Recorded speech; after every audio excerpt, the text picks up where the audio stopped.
ಆನಂದ 2.0 ಮೂಲಕ policy registration ಆಗಿ payment ಸಹ ಆಗಿ ಕಸ್ಟಮರ್ ವೆರಿಫಿಕೇಶನ್ ಸಹ ಆಗಿದೆ. ಬಟ್ ಅದರಲ್ಲಿ ಏನೋ ಮಿಸ್ಟೇಕ್ ಆಗಿದೆ. ಬಟ್ ಅದನ್ನ ಹೇಗೆ ಕರೆಕ್ಟ್ ಮಾಡಬಹುದು, ಯಾವ ರೀತಿ ಪುನಃ ರಿಜಿಸ್ಟರ್ ಮಾಡಬಹುದು ಅನ್ನೋ ಮಾಹಿತಿಯನ್ನ ಈ ವಿಡಿಯೋ ಮೂಲಕ ತಿಳಿಸ್ಕೊಡ್ತೀನಿ. ಹಾಗೆ ಒಂದೊಮ್ಮೆ ಪಾಲಿಸಿದಾರರಿಗೆ ಯಾವುದೇ ಕಂಪ್ಯೂಟರ್ ನಾಲೆಜ್ ಇಲ್ಲ ಅಥವಾ ಇಂಟರ್ನೆಟ್ ಯೂಸ್ ಮಾಡಿಲ್ಲ ಅಂತ ಹೇಳಿದ್ರು ನಮ್ಮ ಸಿಸ್ಟಮ್ ಅಲ್ಲೇ ಆ ಕಸ್ಟಮರ್ ವೆರಿಫಿಕೇಶನ್ ನ ಯಾವ ರೀತಿಯಲ್ಲಿ ಮಾಡಬಹುದು ಅನ್ನೋ ಮಾಹಿತಿಯನ್ನು ಸಹ ತಿಳಿಸ್ಕೊಡ್ತೀನಿ. ಈ ವಿಡಿಯೋ ಒಂದೊಮ್ಮೆ ತಮಗೆ ಇಷ್ಟ ಆಯಿತು, ಯೂಸ್ಫುಲ್ ಇದೆ ಅಂತ ಅನ್ಸಿದ್ರೆ ಒಂದು ಲೈಕ್ ಕೊಡಿ. ಹಾಗೆ ತಮ್ಮ ಸ್ನೇಹಿತರಿಗೂ ವಿಡಿಯೋನ ಶೇರ್ ಮಾಡಿ. ಹಾಗೆ ತಮ್ಮ ಅನಿಸಿಕೆಗಳು ಸಜೆಷನ್ಸ್ ಏನಾದ್ರು ಇದ್ರೆ ಕಮೆಂಟ್ ಮೂಲಕ ತಿಳಿಸಿ. ಹಾಗೆ ಈ ಚಾನೆಲ್ ನ ಕಂಟೆಂಟ್ಗಳು ತಮಗೆ ಯೂಸ್ಫುಲ್ ಇದೆ ಅಂತ ಅನ್ಸಿದ್ರೆ ನಮ್ಮ ಚಾನೆಲ್ ನ ಸಬ್ಸ್ಕ್ರೈಬ್ ಮಾಡಿ, ಪಕ್ಕದಲ್ಲಿರುವ ಬೆಲ್ ಐಕನ್ ನ ಕ್ಲಿಕ್ ಮಾಡಿದ್ರೆ ಮುಂಬರುವ ಎಲ್ಲಾ ವಿಡಿಯೋಗಳ ನೋಟಿಫಿಕೇಶನ್ ತಮ್ಮನ್ನ ಎಲ್ಲರಿಗಿಂತ ಮೊದಲು ತಲುಪುತ್ತೆ ಅಂತ ಹೇಳ್ತಾ ವಿಡಿಯೋನ ಶುರು ಮಾಡೋಣ. ನಮಸ್ಕಾರಗಳು ಸ್ನೇಹಿತರೆ, ನಮ್ಮ ಯೂಟ್ಯೂಬ್ ಚಾನೆಲ್ ನ ಇನ್ಶೂರೆನ್ಸ್ ಟ್ರೈನಿಂಗ್ ಸೆಷನ್ಗೆ ಪುನಃ ತಮ್ಮೆಲ್ಲರಿಗೂ ಸ್ವಾಗತ. ಸ್ನೇಹಿತರೆ, ತಮ್ಗೆಲ್ಲ ಗೊತ್ತಿರಬಹುದು, ಈಗ ಡಿಜಿಟಲ್ NB ಪ್ಲಾಟ್ಫಾರ್ಮ್ ಆನಂದ 2.0 ಈಗ ಆನಂದ ಒನ್ ಮ್ಯಾನ್ ಆಫೀಸ್ ಆಗಿದೆ. ಇಲ್ಲಿ ನಿಮಗೆ ಏಜೆಂಟ್ಸ್ಗೆ ಬೇಕಾಗಿರುವ ಎಲ್ಲಾ ಇನ್ಫಾರ್ಮೇಶನ್ಗಳು ಮತ್ತೆ ಅಡ್ರೆಸ್ ಚೇಂಜ್, ಮೊಬೈಲ್ ನಂಬರು, ಹಾಗೆ ಪ್ಯಾನ್ ಅಪ್ಡೇಟ್ ಮಾಡುವಂತ ಹಲವಾರು ಆಯ್ಕೆಗಳು ಕಸ್ಟಮರ್ಗೆ ಸರ್ವಿಸ್ ಪ್ರೊವೈಡ್ ಮಾಡೋಕೆ ಇಲ್ಲಿ ಕಾಣಸಿಗುತ್ತೆ.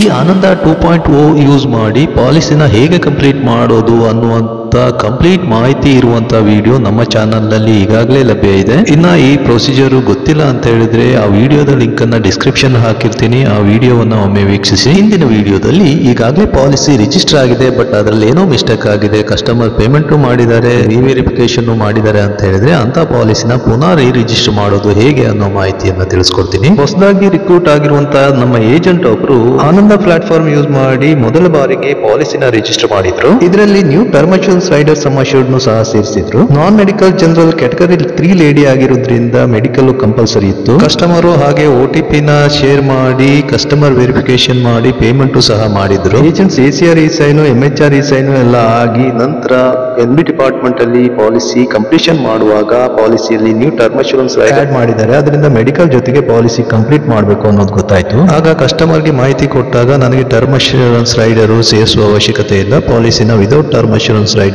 ಕಂಪ್ಲೀಟ್ ಮಾಡಿ ಅಂತ ಹೇಳಿದ್ರು. ಆದ್ರೆ ಆನಂದದಲ್ಲಿ ರಿಜಿಸ್ಟರ್ ಆಗಿರುವಂತ ಬೇಸಿಕ್ ಸಮ್ ಅಶ್ಯೂರ್ಡ್ ಆಗಲಿ term insurance rider sum assured ಆಗಲಿ ಯಾವುದನ್ನು ಚೇಂಜಸ್ ಮಾಡಕ್ಕೆ NB ಡಿಪಾರ್ಟ್ಮೆಂಟ್ ಅಲ್ಲಿ ಸಾಧ್ಯ ಇಲ್ಲ. ಅದಕ್ಕಿರುವಂತ ಪ್ರೊಸೀಜರ್ ಒಂದೇ, ಪುನಃ ಪಾಲಿಸಿನ ರಿಜಿಸ್ಟರ್ ಮಾಡೋದು. ಅದಕ್ಕಿಂತ ಮೊದಲು ನಿಮ್ಮ NB ಡಿಪಾರ್ಟ್ಮೆಂಟ್ ಅನ್ನ ಕಾಂಟ್ಯಾಕ್ಟ್ ಮಾಡಿ ನಿಮ್ಮ ಪ್ರಪೋಸಲ್ ನಂಬರ್ ನ ಕೊಟ್ಬಿಟ್ಟು ಆ ಪ್ರಪೋಸಲ್ ಅಲ್ಲಿ ಅಟ್ಯಾಚ್ ಆಗಿರುವಂತ BOC ನ ಡಿಟ್ಯಾಚ್ ಮಾಡೋಕೆ ಹೇಳಬೇಕು. ಹಾಗೆ ಆ ಪ್ರಪೋಸಲ್ ಅಲ್ಲಿ ಅಟ್ಯಾಚ್ ಆಗಿರುವಂತ BOC ನಂಬರು ಮತ್ತೆ BOC ಡೇಟ್ ನ ನೋಟ್ ಮಾಡಿ ಇಟ್ಕೊಂಡಿರ್ಬೇಕಾಗತ್ತೆ. ನಂತರ ನಾವು ಅವರು ಈಗ ಆಪ್ಟ್ ಮಾಡಿರುವಂತ ಪ್ಲಾನ್ ಅನ್ನ ಪುನಃ ಸೆಲೆಕ್ಟ್ ಮಾಡಿ ಫ್ರೆಶ್ ರಿಜಿಸ್ಟ್ರೇಷನ್ ಸ್ಟಾರ್ಟ್ ಮಾಡಬೇಕಾಗುತ್ತೆ. ಇಲ್ಲಿ ನೀವು ಪ್ರಪೋಸಲ್ ನೇಮು ಮತ್ತೆ ಕಾಂಟ್ಯಾಕ್ಟ್ ಡೀಟೇಲ್ಸ್ ಅಲ್ಲಿ ಆಧಾರ್ ಲಿಂಕ್ ಆಗಿರುವ ಮೊಬೈಲ್ ನಂಬರ್ ನ ಕೊಡಬೇಕಾಗುತ್ತೆ. ಹಾಗೆ ವಾಟ್ಸ್ಆಪ್ ನಂಬರು, ಇಮೇಲ್ ID ಮತ್ತೆ ರೆಸಿಡೆನ್ಸ್ ಸ್ಟೇಟಸ್, ಮುಂದಿನ ಎಂಪ್ಲಾಯರ್ ಸ್ಕೀಮ್ ಕೀಮ್ಯಾನ್ ಇನ್ಶೂರೆನ್ಸ್ HUF ಅನ್ನೋ ಕ್ವೆಶ್ಚನ್ ಗೆ ಆನ್ಸರ್ ಮಾಡಿಬಿಟ್ಟು ನೆಕ್ಸ್ಟ್ ಅನ್ನೋದ್ರ ಮೇಲೆ ಕ್ಲಿಕ್ ಮಾಡಬೇಕು. ಆನಂತರ ಬೇಸಿಕ್ ಸಮ್ ಅಶ್ಯೂರ್ಡ್ ಮತ್ತೆ ಪಾಲಿಸಿ ಟರ್ಮು, ಹಾಗೆ ಪ್ರಿಫರ್ಡ್ ಮೋಡು, ಇಯರ್ಲಿನೋ, ಹಾಫ್ ಇಯರ್ಲಿನೋ, ಕ್ವಾರ್ಟರ್ಲಿನೋ, ಮಂತ್ಲಿನೋ ಅನ್ನೋದನ್ನ ಸೆಲೆಕ್ಟ್ ಮಾಡಬೇಕು. ಅಂಡರ್ ನಾಚ್ ಆಗಿದ್ರೆ ಎಸ್ ಅಂತ ಸೆಲೆಕ್ಟ್ ಮಾಡಬೇಕು, ಇಲ್ಲ ಅಂತ ಹೇಳಿದ್ರೆ ನೋ ಅಂತ ಸೆಲೆಕ್ಟ್ ಮಾಡಿ ನಂತರ ಪೊಲೀಸ್ ಮರ್ಸ್ನಲ್ಲ ಅನ್ನೋದಕ್ಕೆ ಕ್ವಶನ್ಗೆ ಆನ್ಸರ್ ಮಾಡಬೇಕಾಗುತ್ತೆ. ಕಮೆನ್ಸ್ಮೆಂಟ್ ಡೇಟ್ ಏನಾನ ಚೇಂಜ್ ಮಾಡ್ಬೇಕಂತ ಹೇಳಿದ್ರೆ ಡೇಟಿಂಗ್ ಬ್ಯಾಕ್ ಮಾಡಂಗಿದ್ರೆ ಆ ಡೇಟ್ ಅನ್ನ ಸೆಲೆಕ್ಟ್ ಮಾಡಬೇಕಾಗುತ್ತೆ. ಹಾಗೆ ರೈಡರ್ ಆಪ್ಷನ್ ಅಲ್ಲಿ AD and DB ರೈಡರ್ ಮತ್ತೆ AB ರೈಡರ್ ಅನ್ನೋ ಆಪ್ಷನ್ ಇರುತ್ತೆ. ಬೇಸಿಕ್ ಸಮ್ ಅಶ್ಯೂರ್ಡ್ ಏನಿರುತ್ತೋ ಅದಕ್ಕೆ ಈಕ್ವಲ್ ಆಗಿ ಕೊಡಬಹುದು ಅಥವಾ ಅದ್ರ ಒಳಗಡೆ ಬೇಕಿದ್ರು ಸೆಲೆಕ್ಟ್ ಮಾಡ್ಕೋಬಹುದು. ಹಾಗೆ AB ರೈಡರ್ ಅದನ್ನು ಸೇಮ್ ಅಮೌಂಟ್ ನ ಸೆಲೆಕ್ಟ್ ಮಾಡಬೇಕಾಗುತ್ತೆ. ಟರ್ಮ್ ಇನ್ಶೂರೆನ್ಸ್ ರೈಡರ್ ಇದ್ರೆ ಅದನ್ನು ಸಹ ಎಸ್ ಅಂತ ಕೊಟ್ಟು ಸೇರಿಸಬೇಕಾಗುತ್ತೆ. ಇಲ್ಲಿ ನೋ ಅಂತ ಕೊಟ್ಟಿದ್ದೀನಿ.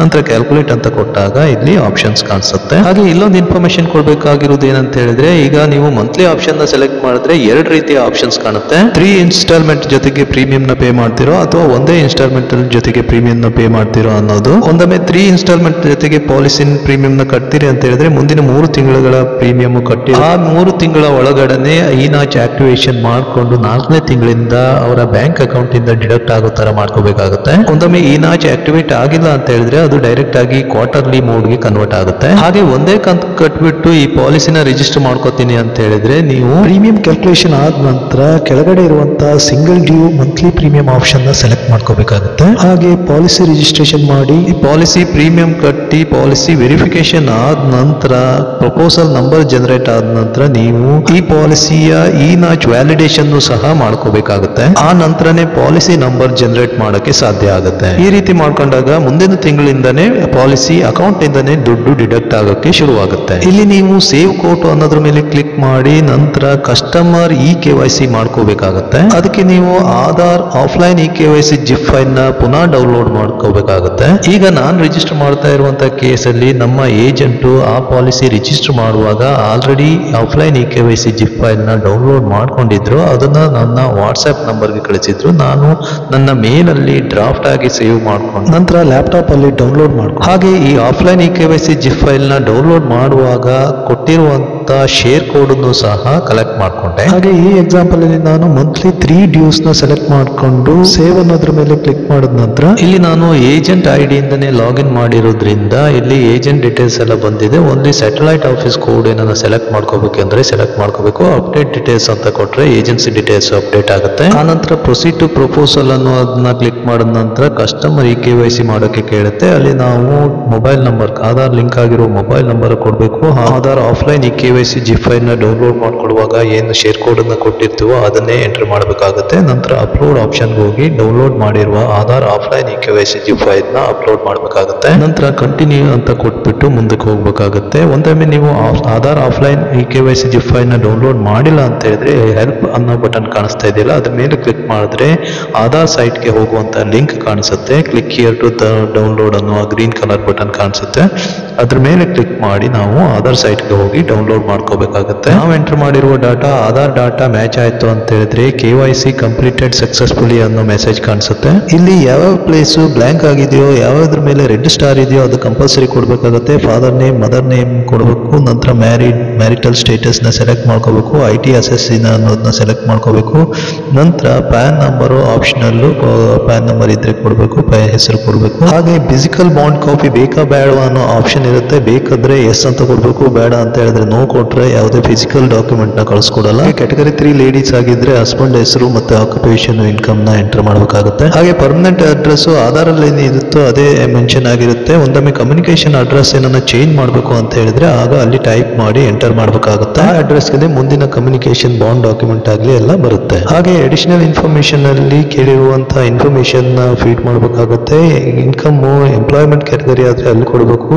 ಒಂದೊಮ್ಮೆ ಪ್ರೊಫೆಷನ್ ಬಿಸ್ನೆಸ್ ಓನ್ ಇನ್ಕಮ್ ಆಗಿದ್ರೆ ಬಿಸ್ನೆಸ್ ಅಥವಾ ಪ್ರೊಫೆಷನ್ ಕ್ಯಾಟಗರಿಯಲ್ಲಿ ಕೊಡಬೇಕಾಗುತ್ತೆ. ಆಕ್ಯುಪೇಷನ್ ಡೀಟೇಲ್ಸ್ ಅಲ್ಲಿ ಪ್ರೆಸೆಂಟ್ ಆಕ್ಯುಪೇಷನ್ ಆಪ್ಷನ್ಸ್ ಅಲ್ಲಿ ಸೂಟಬಲ್ ಆಪ್ಷನ್ ನ ಸೆಲೆಕ್ಟ್ ಮಾಡ್ಕೋಬೇಕಾಗುತ್ತೆ. Exact nature of duty, source of income ಮತ್ತೆ ಎಜುಕೇಶನ್ ಕ್ವಾಲಿಫಿಕೇಶನ್ ಎಲ್ಲ ಸ್ಕ್ರೋಲ್ ಡೌನ್ ಮಾಡಿ ಅಲ್ಲಿರುವ ರೈಟ್ ಆಪ್ಷನ್ ನ ಸೆಲೆಕ್ಟ್ ಮಾಡ್ಕೋಬೇಕಾಗುತ್ತೆ. ಹಾಗೆ ಆನ್ಯುವಲ್ ಇನ್ಕಮ್ ಅಲ್ಲಿ latest financial year annual income registered ಇರುತ್ತೆ, ಅದು ಕಂಪಲ್ಸರಿ ಕೊಡಬೇಕಾಗುತ್ತೆ. ಮಿಕ್ಕಿದೆರಡು ಆಪ್ಷನಲ್ ಇರುತ್ತೆ, ಬೇಕಿದ್ರೆ ಕೊಡಬಹುದು. ಪ್ರೀವಿಯಸ್ ಪಾಲಿಸಿ ಡೀಟೇಲ್ಸ್ ಅಲ್ಲಿ LIC ಪ್ರೀವಿಯಸ್ ಪಾಲಿಸಿ ಇದ್ರೆ ಆ ಪಾಲಿಸಿ ನಂಬರ್ ಕೊಟ್ಟು ಫೆಚ್ ಡೀಟೇಲ್ಸ್ ಮೇಲೆ ಕ್ಲಿಕ್ ಮಾಡಿದ್ರೆ ಡೀಟೇಲ್ಸ್ ಎಕ್ಸ್ಟ್ರಾಕ್ಟ್ ಆಗುತ್ತೆ. ಹಾಗೆ ಪ್ರೈವೇಟ್ ಇನ್ಶೂರೆನ್ಸ್ ಪಾಲಿಸೀಸ್ ಇದ್ರೂ ಅಲ್ಲಿ ಎಂಟರ್ ಮಾಡೋಕೆ ಆಪ್ಷನ್ ಇರುತ್ತೆ. ಫ್ಯಾಮಿಲಿ ಹಿಸ್ಟ್ರಿನಲ್ಲಿ ಫಾದರ್ ಮದರ್ ಮತ್ತೆ ಬ್ರದರ್ ಸಿಸ್ಟರ್ಸ್ ಸ್ಪೌಸ್ ಮತ್ತೆ ಚಿಲ್ಡ್ರನ್ಸ್ ಇವ್ರದೆಲ್ಲ ಏಜು ಮತ್ತೆ ಲಿವಿಂಗ್ ಡೆಡ್, ಒಂದೊಮ್ಮೆ ಡೆಡ್ ಆಗಿದ್ರೆ ಏಜ್ ಅಂಡ್ ಡೆತ್ ನ ಎಂಟ್ರಿ ಮಾಡಬೇಕು. ಕಾಸ್ ಆಫ್ ಡೆತ್ ಅನ್ನು ಸಹ ಎಂಟ್ರಿ ಮಾಡಬೇಕಾಗುತ್ತೆ. ಹಾಗೆ ನೆಫ್ಟ್ ಡೀಟೇಲ್ಸ್ ನ ಅಲ್ಲಿ IFSC ಕೋಡ್ ಎಂಟರ್ ಮಾಡಬೇಕು, ಅಕೌಂಟ್ ನಂಬರ್ ಕೊಡಬೇಕು. ಹಾಗೆ ನಾಚ್ ಡೀಟೇಲ್ಸ್ ಅಲ್ಲಿ ಸೇಮ್ ಅಕೌಂಟ್ ಆಗಿದ್ರೆ ಎಸ್ ಅಂತ ಕೊಟ್ರೆ ಆಟೋಮೆಟಿಕ್ ಕ್ಯಾಪ್ಚರ್ ಆಗುತ್ತೆ, ನೋ ಅಂತ ಕೊಟ್ರೆ ಬೇರೆ ಅಕೌಂಟ್ ನ ಕೊಡಬೇಕಾಗುತ್ತೆ. ಯಾವ ಅಕೌಂಟ್ ಇಂದ ದುಡ್ಡು ಡಿಡಕ್ಟ್ ಆಗಬೇಕು ಆ ಅಕೌಂಟ್ ನಂಬರ್ ಡೀಟೇಲ್ಸ್ ನ ಕೊಡಬೇಕಾಗುತ್ತೆ. ನಂತರ ಕ್ವಶನ್ ಏರಲ್ಲಿ ಪರ್ಸನಲ್ ಹಿಸ್ಟ್ರಿ, ಮೆಡಿಕಲ್ ಹಿಸ್ಟ್ರಿ ಹಾಗೆ ಸ್ಟೇಟಸ್ ಆಫ್ ಹೆಲ್ತ್ ಇವನ್ನೆಲ್ಲ 1 by 1 ಕ್ಲಿಕ್ ಮಾಡಿಕೊಂಡು ಸ್ಟೇಟ್ ಆಫ್ ಹೆಲ್ತ್ ಅಲ್ಲಿ ಹೈಟ್, weight ಮತ್ತೆ ಸ್ಟೇಟಸ್ ಆಫ್ ಹೆಲ್ತ್ ನ ಸೆಲೆಕ್ಟ್ ಮಾಡಬೇಕಾಗುತ್ತೆ. ನಂತರ ಪ್ರೀವಿಯಸ್ ಇನ್ಶೂರೆನ್ಸ್ ಡೀಟೇಲ್ಸ್ ಮತ್ತೆ ಸೆಟಲ್ಮೆಂಟ್ ಆಪ್ಷನ್, ಹ್ಯಾಬಿಟ್ಸ್ ಇವನ್ನೆಲ್ಲ 1 by 1 ಕ್ಲಿಕ್ ಮಾಡಿ ರೈಟ್ ಮಾರ್ಕ್ ಬರೋ ತರ ನೋಡ್ಕೋಬೇಕಾಗುತ್ತೆ. ಇಲ್ಲಿ ಪ್ರೊಸೀಡ್ ಮೇಲೆ ಕ್ಲಿಕ್ ಮಾಡಿದ ನಂತರ ಈ ರೀತಿ ನಾಮಿನಿ ಲಾಸ್ಟ್ ಅಲ್ಲಿ ಮತ್ತೆ ಪುನಃ ಪೇಜ್ ನ ಸ್ಕ್ರೋಲ್ ಡೌನ್ ಮಾಡಿದ್ರೆ ಕೊನೆಯಲ್ಲಿ ನಾಮಿನಿ ಆಡ್ ಮಾಡೋಕೆ ಆಪ್ಷನ್ ಕಾಣಿಸುತ್ತೆ. ಅಲ್ಲಿ ಆಡ್ ನಾಮಿನಿ ಅಂತ ಕ್ಲಿಕ್ ಮಾಡಿಬಿಟ್ಟು ನಾಮಿನಿ ಹೆಸರು ಮತ್ತೆ ರಿಲೇಶನ್ಶಿಪ್ ಮತ್ತೆ ಏಜ್ ಅನ್ನ ಎಂಟರ್ ಮಾಡಬೇಕಾಗುತ್ತೆ. ಹಾಗೆ ನಾಮಿನಿಯ mobile number, email ID, address ಏನಾರ ಬೇರೆ ಇದ್ರೆ ಅದನ್ನೆಲ್ಲ ಎಂಟರ್ ಮಾಡೋಕೆ ಆಪ್ಷನ್ ಇರುತ್ತೆ. ಅಕೌಂಟ್ ಡೀಟೇಲ್ಸ್ ಸಹ ನಾಮಿನಿ ಅಕೌಂಟ್ ಡೀಟೇಲ್ಸ್ ಅನ್ನು ಸಹ ಆಡ್ ಮಾಡೋಕೆ ಆಪ್ಷನ್ ಇರುತ್ತೆ. ಬಟ್ ಅವೆಲ್ಲ ಆಪ್ಷನಲ್, ಬೇಕಿದ್ರೆ ಮಾಡಬಹುದು, ಇಲ್ಲ ಅಂದ್ರೆ ಬಿಡಬಹುದು. ಕೊನೆಯಲ್ಲಿ ಆಡ್ ಅಂತ ಕ್ಲಿಕ್ ಮಾಡಿದ್ರೆ ನಾಮಿನಿ ಡೀಟೇಲ್ಸ್ ಆಡ್ ಆಗುತ್ತೆ. ನಾಮಿನಿ ಡೀಟೇಲ್ಸ್ ಆಡ್ ಆದ ನಂತರ ಸೇವ್ ಪ್ರಪೋಸಲ್ ಅನ್ನೋ ಆಪ್ಷನ್ ಆಪ್ಷನ್ ಕಾಣುತ್ತೆ. ಅದ್ರ ಮೇಲೆ ಕ್ಲಿಕ್ ಮಾಡಿದ ನಂತರ ಡಾಕ್ಯುಮೆಂಟ್ ಅಪ್ಲೋಡ್ ಮಾಡ್ತೀರಾ ಅನ್ನೋ ಆಪ್ಷನ್ ಕಾಣಿಸುತ್ತೆ. ಇಲ್ಲಿ ಏನೇನು ಡಾಕ್ಯುಮೆಂಟ್ ಅಪ್ಲೋಡ್ ಮಾಡಬೇಕು ಅನ್ನೋ ಆಪ್ಷನ್ಸ್ ಏನೇ ಇದ್ದು ನಿಮ್ಮ ಹತ್ರ ಆ ಡಾಕ್ಯುಮೆಂಟ್ಸ್ ಇದ್ರೆ ಎಸ್ ಅಂತ ಕ್ಲಿಕ್ ಮಾಡಿ ಅಪ್ಲೋಡ್ ಮಾಡ್ಕೋಬಹುದು. ಇಲ್ಲ ಅಂತ ಹೇಳಿದ್ರೆ ನೋ ಅಂತ ಕ್ಲಿಕ್ ಮಾಡಿ ಪ್ರೊಸೀಡ್ ಆಗ್ಬೋದು. ಒಂದೊಮ್ಮೆ ಕೆಲವೊಂದು ಡಾಕ್ಯುಮೆಂಟ್ ಕಂಪಲ್ಸರಿ ಅಪ್ಲೋಡ್ ಮಾಡಬೇಕಾಗಿರುತ್ತೆ. ಅಂತ ಡಾಕ್ಯುಮೆಂಟ್ ಇಲ್ಲಿ ಅಪ್ಲೋಡ್ ಆಗಿಲ್ಲ ಅಂತ ಹೇಳಿದ್ರೆ ಕಸ್ಟಮರ್ ಈ ವೆರಿಫಿಕೇಶನ್ ಟೈಮ್ ಅಲ್ಲಿ ಅಪ್ಲೋಡ್ ಮಾಡ್ಕೊಳ್ಳಿಕ್ಕೆ ಅವಕಾಶ ಇರುತ್ತೆ, ಅಲ್ಲಿ ಅಪ್ಲೋಡ್ ಮಾಡ್ಕೋಬಹುದು. ನಂತರ ಪ್ರೊಸೀಡ್ ಅನ್ನೋದ್ರ ಮೇಲೆ ಕ್ಲಿಕ್ ಮಾಡಿದ ನಂತರ ಎರಡು ಆಪ್ಷನ್ ಇರುತ್ತೆ, BOC ಆಪ್ಷನ್ ಮತ್ತೆ ಆನ್ಲೈನ್ ಪೇಮೆಂಟ್. ನಾವು ಈಗ ಆಲ್ರೆಡಿ ಹಿಂದಿನ ಪ್ರಪೋಸಲ್ ಅಲ್ಲಿ ಕಟ್ಟಿರುವಂತ BOC ಡೀಟೇಲ್ಸ್ ನ ಎಂಟರ್ ಮಾಡಬೇಕಾಗಿರೋದ್ರಿಂದ ಇಲ್ಲಿ BOC ಅನ್ನೋದನ್ನ ಸೆಲೆಕ್ಟ್ ಮಾಡಿ ಆ ಪ್ರಪೋಸಲ್ ಅಲ್ಲಿರುವ BOC ನಂಬರ್ ಮತ್ತು BOC ಡೇಟ್ ಅನ್ನ ಮೆನ್ಷನ್ ಮಾಡಬೇಕಾಗುತ್ತೆ. ನಂತರ ಅಮೌಂಟ್ ಅನ್ನ ಎಂಟರ್ ಮಾಡಿ ಪ್ರೊಸೀಡ್ ಅನ್ನೋದ್ರ ಮೇಲೆ ಕ್ಲಿಕ್ ಮಾಡಿದ ನಂತರ ACR ಪೇಜ್ ಓಪನ್ ಆಗುತ್ತೆ. ಇಲ್ಲಿ ನೀವು ಕಸ್ಟಮರ್ಗೆ ಎಷ್ಟು ವರ್ಷದಿಂದ ಪರಿಚಯ ಅನ್ನೋ ಡೀಟೇಲ್ಸ್ ನ ಎಂಟರ್ ಮಾಡಬೇಕು. ಹಾಗೆ ಸ್ಟೇಟಸ್ ಆಫ್ ಹೆಲ್ತ್ ಗುಡ್ ಅನ್ನೋದನ್ನ ಸೆಲೆಕ್ಟ್ ಮಾಡಬೇಕಾಗುತ್ತೆ. ಇನ್ಕಮ್ ಡೀಟೇಲ್ಸ್ ಅದನ್ನು ಕೇಳುತ್ತಿದ್ರೆ ಅದನ್ನು ಕೊಡಬೇಕಾಗುತ್ತೆ. ಒಂದೊಮ್ಮೆ ರಿಲೇಷನ್ ಆಗಿದ್ರೆ ಯಾರು ರಿಲೇಟೆಡ್ ಅನ್ನೋ ಕ್ವೆಶ್ಚನ್ ಗೆ ಎಸ್ ಅಂತ ಕೊಟ್ಟು ರಿಲೇಶನ್ಶಿಪ್ ನ ಮೆನ್ಷನ್ ಮಾಡಬೇಕಾಗುತ್ತೆ. ಹಾಗೆ ಕೆಳಗಡೆ I here by declare box ಅನ್ನ ಸೆಲೆಕ್ಟ್ ಮಾಡಬೇಕಾಗುತ್ತೆ. ನಂತರ ಸೆಂಡ್ OTP ಮೇಲೆ ಕ್ಲಿಕ್ ಮಾಡಿದ್ರೆ ಏಜೆಂಟ್ ಮೊಬೈಲ್ಗೆ OTP ಬರುತ್ತೆ. ಆ OTP ನ ಎಂಟರ್ ಮಾಡಿ ವೆರಿಫೈ OTP ಅನ್ನೋದ್ರ ಮೇಲೆ ಕ್ಲಿಕ್ ಮಾಡಿದ್ರೆ ಏಜೆಂಟ್ ACR ಈ ಸೈನ್ ಆಗಿರುತ್ತೆ. ನಂತರ ಕಸ್ಟಮರ್ ಇಮೇಲ್ ಅಥವಾ ಮೊಬೈಲ್ ನಂಬರ್ಗೆ ಕಸ್ಟಮರ್ ವೆರಿಫಿಕೇಶನ್ ಲಿಂಕ್ ಕಳಿಸಿದೀವಿ ಅನ್ನೋ ಮೆಸೇಜ್ ಕಾಣಿಸುತ್ತೆ. ಆ ನಂತರ ಕಸ್ಟಮರು ತಮ್ಮ ಮೊಬೈಲ್ಗೆ ಅಥವಾ ಇಮೇಲ್ಗೆ ಬಂದಿರುವಂತ ವೆರಿಫಿಕೇಶನ್ ಲಿಂಕ್ ಅನ್ನು ಕ್ಲಿಕ್ ಮಾಡಿ ಲಾಸ್ಟ್ ಅಲ್ಲಿ ಸೆಂಡ್ OTP ಅನ್ನೋ ಆಪ್ಷನ್ ಇರುತ್ತೆ, ಅದ್ರ ಮೇಲೆ ಕ್ಲಿಕ್ ಮಾಡಿ OTP ನ ಎಂಟರ್ ಮಾಡಿ ವೆರಿಫೈ OTP ಮೇಲೆ ಕ್ಲಿಕ್ ಮಾಡಿದ್ರೆ ಆಲ್ರೆಡಿ ಪೇಮೆಂಟ್ ಆಗಿದ್ರೆ ವೆರಿಫಿಕೇಶನ್ ಕಂಪ್ಲೀಟ್ ಅನ್ನೋದು ಬರುತ್ತೆ. ಪೇಮೆಂಟ್ ಆಗಿಲ್ಲ ಅಂದ್ರೆ ಪೇಮೆಂಟ್ ಗೆ ಆಪ್ಷನ್ ಕೇಳುತ್ತೆ. ಈ ಪ್ರಪೋಸಲ್ ನ ಸ್ಟೇಟಸ್ ಎಲ್ಲಿ ತನಕ ಬಂದಿದೆ ಅಂತ ನೋಡಬೇಕು ಅಂತ ಹೇಳಿದ್ರೆ ಅಕ್ಸೆಸ್ ID ಅನ್ನೋದನ್ನ ಕಾಪಿ ಮಾಡಿ ಕನ್ಸಾಲಿಡೇಟೆಡ್ ಸಮ್ಮರಿ ಮೇಲೆ ಕ್ಲಿಕ್ ಮಾಡಿ ಫೆಚ್ ಡೀಟೇಲ್ಸ್ ನ ಕ್ಲಿಕ್ ಮಾಡಿದ್ರೆ ಆಗ ತೋರಿಸುತ್ತೆ ಯಾವ ಸ್ಟೇಜ್ ಕಂಪ್ಲೀಟ್ ಆಗಿದೆ ಅನ್ನೋದು. ಕೆಲವೊಂದ್ ಸಾರಿ ಕಸ್ಟಮರ್ಗೆ ಈ ಕಸ್ಟಮರ್ ವೆರಿಫಿಕೇಶನ್ ಮಾಡ್ಕೊಳ್ಳೋದು ಗೊತ್ತಾಗಿಲ್ಲ ಅಂತ ಹೇಳಿದ್ರೆ ನಮ್ಮ ಕಡೆಯಿಂದಲೇ ನಮ್ಮ ಸಿಸ್ಟಮ್ ಇಂದಲೇ ಕಸ್ಟಮರ್ ವೆರಿಫಿಕೇಶನ್ ಮಾಡ್ಕೊಳ್ಳಿಕ್ಕೆ ಅವಕಾಶ ಇರುತ್ತೆ. ಅದಕ್ಕೆ ನಾವು ಕಸ್ಟಮರ್ ವೆರಿಫಿಕೇಶನ್ ಲಿಂಕ್ ಮೇಲೆ ಕ್ಲಿಕ್ ಮಾಡಿದ್ರೆ ಈ ರೀತಿ ಕಾಣಿಸುತ್ತೆ. ಅಲ್ಲಿ ಕಸ್ಟಮರ್ ಅಕ್ಸೆಸ್ ID ನ ಕೊಡಬೇಕಾಗುತ್ತೆ. ಕೊಟ್ಟು ಗೆಟ್ OTP ಕ್ಲಿಕ್ ಮಾಡಿದ್ರೆ ಕಸ್ಟಮರ್ಗೆ OTP ಹೋಗುತ್ತೆ. ಅವರಿಗೆ OTP ನ ಅವರಿಂದ ಪಡ್ಕೊಂಡು ಇಲ್ಲಿ ಎಂಟರ್ ಮಾಡಿ ವೆರಿಫೈ OTP ಅಂಡ್ ಡೈರೆಕ್ಟ್ ಅನ್ನೋ ಆಪ್ಷನ್ ಮೇಲೆ ಕ್ಲಿಕ್ ಮಾಡಿದ್ರೆ ಈ ರೀತಿ ವೆರಿಫಿಕೇಶನ್ ಮತ್ತೆ ಡಿಕ್ಲರೇಷನ್ ಪೇಜ್ ಓಪನ್ ಆಗುತ್ತೆ. ಅಲ್ಲಿ ವ್ಯೂ ಡೌನ್ಲೋಡ್ ಪ್ರಪೋಸಲ್ ಆಪ್ಷನ್ ಇರುತ್ತೆ. ಇನ್ ಕೇಸ್ ಡೌನ್ಲೋಡ್ ಮಾಡಿಕೊಂಡು ಪ್ರಪೋಸಲ್ ವ್ಯೂ ಮಾಡಬಹುದು. ಹಾಗೆ ಪ್ರಪೋಸಲ್ ಎಡಿಟ್ ಮಾಡೋಕ್ಕೂ ಸಹ ಆಪ್ಷನ್ ಕೊಟ್ಟಿರ್ತಾರೆ. ನಂತರ ಪುನಃ ಇನ್ನೊಂದು ಗೆಟ್ OTP ಮೇಲೆ ಕ್ಲಿಕ್ ಮಾಡಿ ಆ OTP ನ ಕಸ್ಟಮರ್ ಇಂದ ಪಡ್ಕೊಂಡು ಎಂಟರ್ ಮಾಡಿ ವೆರಿಫೈ OTP ಮೇಲೆ ಕ್ಲಿಕ್ ಮಾಡಿದ್ರೆ ಅಲ್ಲಿ ವೆರಿಫಿಕೇಶನ್ ಕಂಪ್ಲೀಟ್ ಆಗುತ್ತೆ. ಆ ನಂತರ ಒಂದೊಮ್ಮೆ ಪೇಮೆಂಟ್ ಆಗಿದೆ ಅಂತ ಹೇಳಿದ್ರೆ ಅಲ್ಲಿಗೆ ವೆರಿಫಿಕೇಶನ್ ಕಂಪ್ಲೀಟ್ ಆದಂಗೆ, ಇಲ್ಲ ಅಂದ್ರೆ ಪೇಮೆಂಟ್ ಆಪ್ಷನ್ ಕಾಣಿಸುತ್ತೆ. ಈ ಪ್ರಪೋಸಲ್ ಅಲ್ಲಿ ಆಲ್ರೆಡಿ BOC ಡೀಟೇಲ್ಸ್ ನ ಎಂಟರ್ ಮಾಡಿ ಪೇಮೆಂಟ್ ಆಗಿರೋದ್ರಿಂದ ಇಲ್ಲಿ ಯಾವುದೇ ಫರ್ದರ್ ಪೇಮೆಂಟ್ ಆಪ್ಷನ್ಸ್ ಕಾಣಿಸ್ತಾ ಇಲ್ಲ. ಆ ನಂತರ ಪುನಃ ಕನ್ಸಾಲಿಡೇಟೆಡ್ ಸಮರಿಯಲ್ಲಿ ಅಕ್ಸೆಸ್ ID ನ ಎಂಟರ್ ಮಾಡಿ ಫೆಚ್ ಡೀಟೇಲ್ಸ್ ಮಾಡಿದಾಗ ಈ ರೀತಿ ಕಾಣಿಸುತ್ತೆ. MHR ನಾಟ್ ಕಂಪ್ಲೀಟೆಡ್ ಅನ್ನೋದು ತೋರಿಸುತ್ತೆ. ಈ ರೀತಿ ಮೆಸೇಜ್ ಕಾಣಿಸುತ್ತೆ. ನಂತರ ಡೆವಲಪ್ಮೆಂಟ್ ಆಫೀಸರ್ ಅಥವಾ SBI ಅಥವಾ CLI ಆಗಿರೋರು ಅವರ ಯೂಸರ್ ID ಇಂದ ಲಾಗಿನ್ ಮಾಡಿದಾಗ MHR ಇನ್ಬಾಕ್ಸ್ ಅಲ್ಲಿ ಅದು ಕಾಣಿಸುತ್ತೆ ಎಷ್ಟು ಪೆಂಡಿಂಗ್ MHR ಇದೆ ಅನ್ನೋದು. ಅದ್ರ ಮೇಲೆ ಕ್ಲಿಕ್ ಮಾಡಿದಾಗ ಅವ್ರ ಹೆಸರು ಕಾಣಿಸುತ್ತೆ. ಅದ್ರ ಮೇಲೆ ಕ್ಲಿಕ್ ಮಾಡಿ MHR ಕೊಡ್ಬೇಕಾಗುತ್ತೆ. MHR ಕೊಟ್ಟ ನಂತರ ಪುನಃ ಅಕ್ಸೆಸ್ ID ಕೊಟ್ಬಿಟ್ಟು ಫೆಚ್ ಡೀಟೇಲ್ಸ್ ಹೋದಾಗ ಈ ರೀತಿ ಕಾಣಿಸುತ್ತೆ MHR ಕಂಪ್ಲೀಟೆಡ್ ಅನ್ನೋದು.